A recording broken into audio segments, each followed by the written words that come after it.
verdadera oración y abundancia. Arten y Pursá me habían prometido que me hablarían de la verdadera oración y del modo de obtener guía para actuar en mi vida cotidiana. Pensé que este podría ser el tema de nuestra siguiente conversación, porque recientemente había sentido el deseo de dedicar tiempo a estudiar y a aplicar uno de los folletos relacionados con el curso, la canción de la oración, que también trataba estos temas. Mis amigos ascendidos tenían que reaparecer en agosto de 1998, pero antes de eso, el fin de semana del 4 de julio, tenía previsto visitar al hombre que, según había dicho Pursá, llegaría a ser considerado el mayor maestro del curso. Durante los 5 años anteriores, desde que el facilitador de mi grupo de estudio me prestara algunas cintas de Ken Wapnick, había escuchado ocasionalmente sus enseñanzas. Lo cierto es que no me gustaba mucho leer, y esas cintas me ayudaban mucho a comprender el curso y a aplicarlo. Aunque podía estudiar el curso por mí mismo, me gustaba tener ayuda y sentía muchas ganas de hacer un taller con Ken. Durante las 10 horas que Karen y yo tardamos en desplazarnos desde la zona rural de Maine, donde vivíamos, hasta Roscoe, una pequeña ciudad en las montañas Catskill, en el estado de Nueva York, me alegré de estar haciendo por fin aquel viaje después de postergarlo más de 5 años. Y aún me sentí más feliz al contemplar el idílico paisaje donde tenía su sede la fundación para un curso de milagros. Íbamos a quedarnos un par de noches allí haciendo el taller, que tenía por nombre Tiempo y Eternidad, en compañía de otros 150 estudiantes. Un alto porcentaje de aquellas personas venían de la ciudad de Nueva York y sus alrededores, pero también había estudiantes de todo Estados Unidos y algunos visitantes internacionales. Conforme hablaba tímidamente con alguno de mis compañeros de estudios, fui dándome cuenta de que la mayoría de ellos estaban en el extremo superior de la escala de inteligencia, algo que cabía esperar de los estudiantes serios del curso. En los 3 días que pasamos en Roscoe, tuve ocasión de conocer personalmente a Ken y hablé con él un par de veces en el comedor. Dos de las cosas que más me sorprendieron de él fue su estilo relajado y su excelente sentido del humor, rasgos que no resultaban tan evidentes en las cintas grabadas. Aunque en realidad no es posible expresar en palabras una experiencia de estas características, baste decir que para mí el curso fue un evento transformador. Salí de él con la convicción de que, si bien no siempre podía controlar lo que parecía ocurrir en mi vida, siempre podía controlar mi manera de contemplarlo y, por tanto, los sentimientos que suscitaban en mí. Un par de años después, en junio de 2000, fui a Roscoe para hacer un segundo taller con Ken. Entonces me sorprendió averiguar que la fundación se iba de Roscoe y se trasladaba al sur de California, a más de 5.000 kilómetros de distancia. Aunque al principio me sentí un poco decepcionado, estaba seguro de que Ken y su esposa Gloria sabían lo que estaban haciendo y estaban siendo guiados por Jesús. Y también sabía que California era la meca de la espiritualidad de mentalidad abierta. Abrigaba la esperanza de poder visitar la fundación alguna vez allí, en su sede del oeste, y siempre me sentiría agradecido por los talleres de Roscoe y la oportunidad de haber conocido a Ken. De vuelta a casa, aquel verano, pensé mucho sobre el tema de la escasez y la abundancia, porque sabía que quería hablar de ello con Pursá y Arten. Me sorprendía tomar conciencia de mis compatriotas norteamericanos pensaran que necesitaba tantas cosas materiales. Durante la Gran Depresión, sí tenía un techo sobre tu Durante la Gran Depresión, si tenías un techo sobre tu cabeza y comida suficiente, podías sentirte agradecido. Sí, entonces había gente rica, pero la estrategia de la mayoría de los ciudadanos era la supervivencia. Si no pasabas frío ni hambre, podías considerarte afortunado. Después de la Segunda Guerra Mundial y hasta principios de los años 50, los americanos fueron muy conservadores con el dinero. Todos, excepto los jóvenes, seguían teniendo en mente la Gran Depresión, y ahorrar estaba de moda, para disgusto de las corporaciones norteamericanas. La primera emisión nacional de televisión tuvo lugar en 1951. Por primera vez, toda la nación pudo ver anuncios de televisión en los que se le mostraba todas las cosas que no poseían y todas las razones por las que les convendría adquirirlas. La gente no tenía ni idea de lo vulnerable que era la sugestión y la avaricia. A mediados de los 50, los negocios ya iban viento en popa. Ahora lo más americano era gastar en lugar de ahorrar. La gente compraba cosas de las que antes hubiera prescindido sin llegar a echarlas de menos. Desde que empezaron a ver la televisión, la idea de estar a la altura de sus vecinos empezó a echar raíces. La locomotora capitalista se puso en marcha y Wall Street con ella. Tal vez eso no fuera malo en el mundo material, pero ¿qué estaba suponiendo para las mentes de la gente? Hacía que se centrasen cada vez más en lo físico, lo cual estaba perfectamente alineado con el guión oculto del ego, que trataba de alejar a la gente de la disciplina mental. Otro punto de interés era que si la gente no veía algo por televisión, entonces no importaba. El 11 de septiembre de 1973 ocurrió un hecho que no pareció tener mucha relevancia. El presidente democráticamente elegido de Chile fue asesinado por sicarios contratados por Estados Unidos. Las torturas y asesinatos padecidos por tantos chilenos fueron una vergüenza para el mundo, pero no para la mayoría de los norteamericanos, cuyos televisores no contaron la historia con precisión.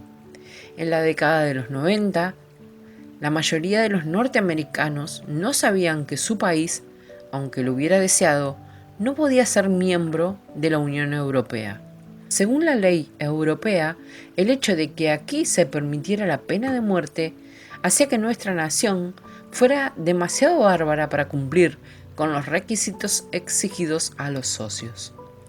En cualquier caso, todo esto era parte de un guión preconcebido, y yo solo tenía 2 lentes para verlos.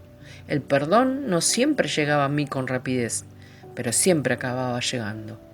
Una tarde lluviosa de agosto de 1998 me encontraba en casa cuando Artén y Pursa se presentaron en su visita número 13. Pursa, sonriendo, abrió el debate. Pursa: hola Gary, es un gusto verte como siempre. Nos alegras que hayas ido a ver a Ken. Evidentemente podrías aprender de él sin tener que ir a verle, pero es divertido que hayas ido. Gary: puedes estar segura. Y también fue muy agradable conocerle personalmente. Me sorprendió lo divertido que es por ser un erudito intelectual. Pursa: una de las mejores herramientas del Espíritu Santo es la risa, hermano mío. Si te tomas el mundo demasiado en serio, te comerá. Gary: sí, ojalá me acordara de reírme un poco más a menudo. Aún retraso el perdón algunas veces. Estoy seguro de que saben de qué quiero hablar hoy.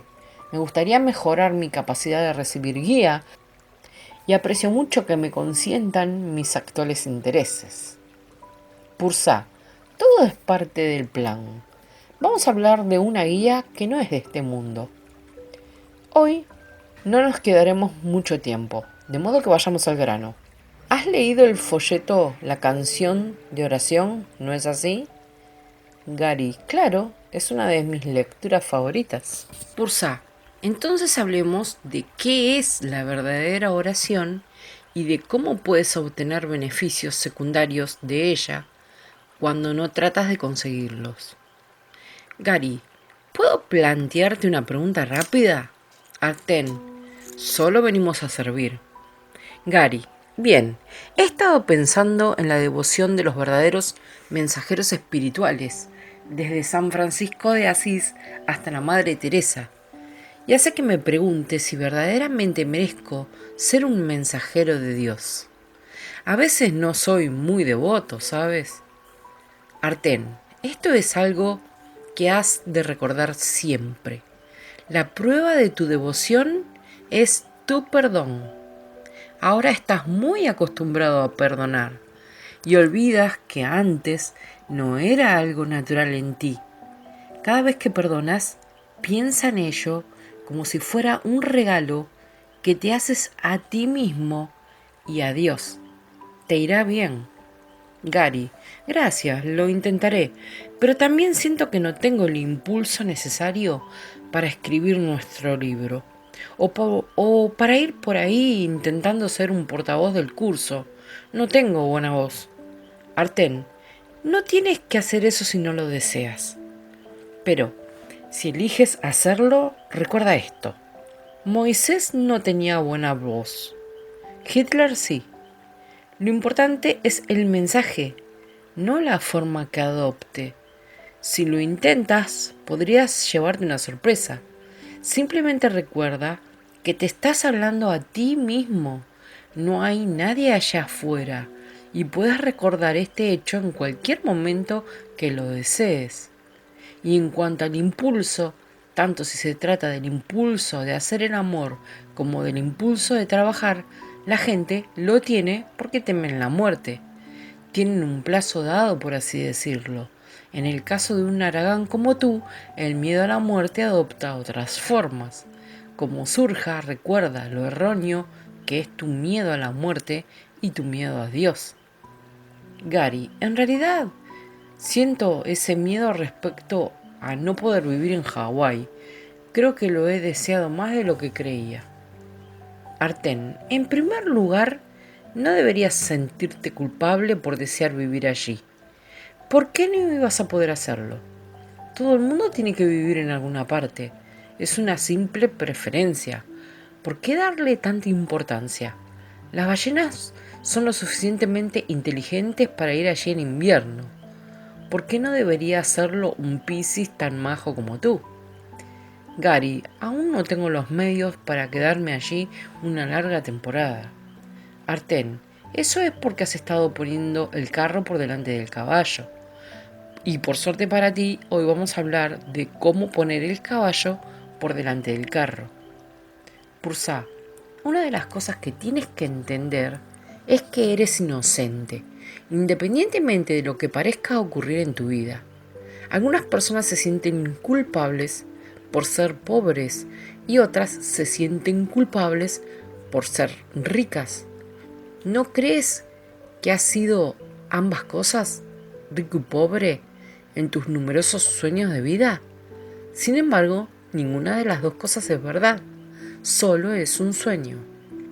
Como hemos sugerido, si tienes bien incorporadas las bases del sistema de pensamiento del curso, deberías ser capaz de aplicar lo aprendido a cualquier cosa. Por ejemplo, cuando tengas un profundo deseo de algo, debes estar pensando que eres un cuerpo, o de que de algún modo estás separado de Dios. ¿De qué otro modo podrías desear algo? Si eres un espíritu, o si estás unido a Dios, no necesitas nada. Si recuerdas que no eres un cuerpo, entonces puedes dar un paso atrás y ver que tu deseo no tiene valor. Una vez más, no estamos hablando de renunciar a todos los bienes materiales, estamos hablando de tu manera de mirarlos. Si necesitas algo, y tendría que faltarte para lo que necesitaras, puedes recordar que tan solo es un sustituto de Dios y que tu único problema es tu sensación de separación de Él. Estás teniendo un sueño de escasez, pero no es verdad. En lugar de hacer que algo a nivel de la forma sea más importante que cualquier otra cosa, puedes recordar que en realidad todo es la misma nada. Cristo no necesita nada. Si necesitas algo, estás partiendo de un lugar de debilidad. Pero si no necesitas nada, puedes venir desde la fuerza de Cristo. Gary, ¿Y qué pasa si simplemente me gusta Hawái y lo elijo porque es precioso? Pursa, un modo de hacerlo es considerar que la belleza que ves, o incluso la belleza en la que piensas, es un símbolo de tu abundancia como Cristo. De ese modo, si llueve el día de tu cumpleaños y no puedes salir a ver la belleza, esta sigue estando allí, donde siempre ha estado, en tu mente. Arten, en tu caso, la carencia emerge en forma de problemas económicos. Eso es resultado de tu culpabilidad inconsciente. No te sientas mal por ello. Tu culpabilidad inconsciente podría expresarse de formas mucho peores. Por ejemplo, es preferible tener tus dificultades que tener graves problemas de salud y muchas otras cosas con las que la gente tiene que enfrentarse. Sabes perdonar, tienes una presión sanguínea perfecta y pareces muchos años más jóvenes de lo que eres. Cuenta tus bendiciones y siéntete agradecido de que la mayoría de tus lecciones sean suaves y de que tu perdón está haciendo que despiertes a la conciencia de lo que verdaderamente eres. Gary, tengo una idea bastante precisa de cómo orar y estar con Dios, pero no sé si comprendo esa idea del beneficio secundario. Arten, de acuerdo, la repasaremos brevemente y después nos iremos para que puedas practicar. Con la práctica se consigue la perfección. Míralo de este modo. Si el universo ilusorio está en perpetuo cambio y Dios es inmutable y eterno, ¿en cuál de ellos prefieres tener tu origen? Tu problema de escasez es un símbolo del pensamiento de separación. Queda ampliado por el hecho de que estás poniendo tu fe en algo en lo que no puedes contar. Si consideras que tu fuente de abastecimiento es algo de este mundo, por ejemplo, tu carrera profesional, un trabajo específico o tus propias habilidades, entonces cuando algo cambia, como siempre lo hace en este mundo, podrías quedarte en desventaja. Un origen ilusorio puede perderse, pero ¿qué pasa si tu fuente de origen no puede cambiar ni fallar? Entonces estás poniendo tu fe donde está justificado que la pongas. Ahora puedes ver tus profesiones transitorias y tus iniciativas y empeños como simples herramientas que son expresiones simbólicas de tu abastecimiento constante. Ahora tu fuente se convierte en un pozo sin fondo donde puedes acudir para obtener guía, que siempre se presentará como algún tipo de inspiración. Si se te rompe la herramienta no pasa nada, no tienes que permanecer atado a ella, porque no es tu fuente de origen. Si tu fuente es constante, entonces una herramienta puede ser sustituida por otra y cómodamente por otra a través de una ocurrencia muy natural, la inspiración. Puedes relajarte sabiendo que no puedes perder tu fuente. Gary, ya he experimentado parte de lo que estás diciendo, pero ¿podría ser un poco más explícito respecto a cómo es este proceso? Pursa, sí, la instrucción de J en la canción de la oración es muy específica, pero la unión con Dios es abstracta. Más adelante, generalmente, cuando menos te lo esperas, te llegará una respuesta a tus problemas surgida de la nada, por así decirlo, como un efecto secundario de haberte unido a Dios. Aunque ya lo has leído, voy a repetirte parte de lo que dice esta joya. El secreto de la verdadera oración es olvidarte de las cosas que crees que necesitas. Pedir lo específico es muy parecido a mirar el pecado y después perdonarlo.